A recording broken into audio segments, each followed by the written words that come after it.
Hi, Matt Hildebrand with Don's Appliance, joined by Anthony Marino. Hi, everyone. So there's that old adage or that old phrase going, I shouldn't say adage, but that old phrase going back and forth, should I buy a used appliance? Should I buy a new one? The old appliances are better than the That's new an ones. age-old question, you know what I mean, that everybody asks. And I've got opinions on all sides of the spectrum in regards to that. I love old appliances. I think they're really cool. Would I buy one for day-to-day use? No. Not a chance, yeah. I just, there's too much technology that's available. There's too many really good features. And, when we go back and forth in terms of consumer preferences, we were just having this discussion. Yeah. When your TV goes bad, right? This is So you've got a prime example. flat screen TV. When it goes bad, do you go and look to buy a used one? Most people don't. Not a chance, no. Right? Why? Because of the price. I mean, it's just so relative to, buy a new one. I mean, you wouldn't even think twice about that. I mean, I don't know why you would think twice about your appliance. The next thing is that cell phones, right? I had to get a cell phone 3 weeks ago, right? My cell phone was 2 years old. Why'd I have to get a new one? Well, number one, I dropped it, cracked the screen. Yeah. I couldn't see anything on my screen. It was 2 years old, right? Yeah. Now, I had insurance, but there was that it was slowing down, and it's so at the end of the day, why are we so easy or quick to replace certain items as consumers, but other things we lose our mind? Sure. Right? Especially like a vital appliance. Like the appliances, I'll call them are vital. Refrigeration, laundry for a family of four. Yeah. Your stove, your fridge, things like that are not items that I would say we should mess around with. You know what I mean? If you're thinking about buying a 10-year-old fridge, 12-year-old, washer and dryer, I mean things are going to have problems. You know what I mean? Yeah, and I get cost, right? Yeah. Everybody has a budget, and with things being where they are, things are tight. I 100% agree with that. And you know what? Maybe buying a used refrigerator to have something makes sense. But for a vast majority of people out there, right, there are options in terms of financing options or good deals or even scratch and dent that's new that may have door damage or side damage to get a great deal on.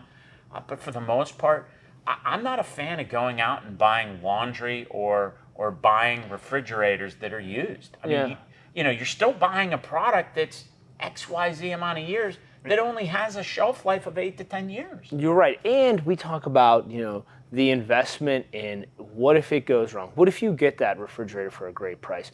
What if you need parts? What if you need service? I mean, what that comes down to us, I mean, it's going to cost. Yeah, and I can tell you for us, we as a company, we are our service team is hard pressed to work on anything older than 10 years old. Sure. Because the issue there for us is, number one, can we get parts? And then when we dive into something, some parts aren't available. Sure. So if by chance we get in there and we fix something, but something else goes wrong, and it was us that were the last ones touching it, that becomes a mess for us as a company. Sure. And I hate to say it, I mean, when parts aren't readily available for a lot of different items, Sure. we're more in tune to say, you know what, we're not going to work on that. 100%. Now, with that being said, there are some brands out there, like Sub-Zero, it is a uber high-end brand. Sure. But they still have parts availability. I mean, it's, a 25-year-old unit, we can still work on. Sure. They still have parts for them. You're right. There are those one-offs there too. Those Speed Queens and things like that Miele too. is another Miele's, brand. Yeah.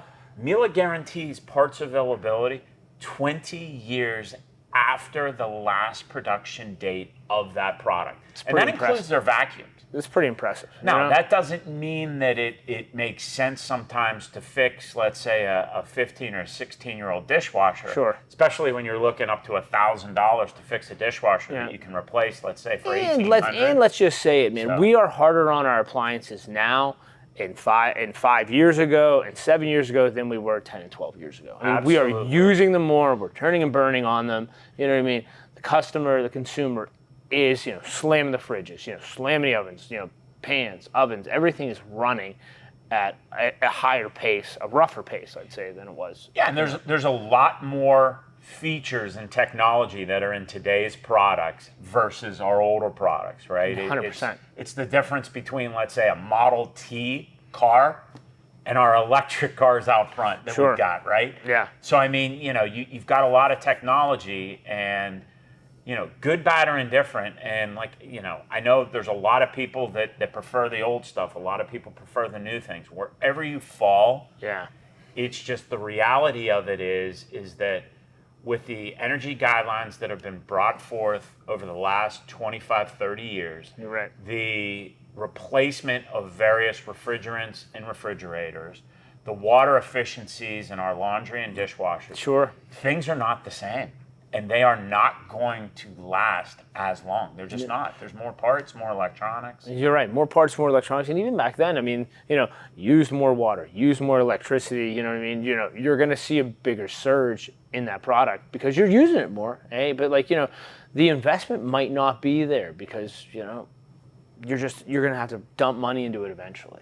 It's really a secondary product like that. And I'm going to circle back around to the television, horses. right? Bring the the television horses. Conversation, right? Why don't we fix TVs? Because it's less expensive to replace them.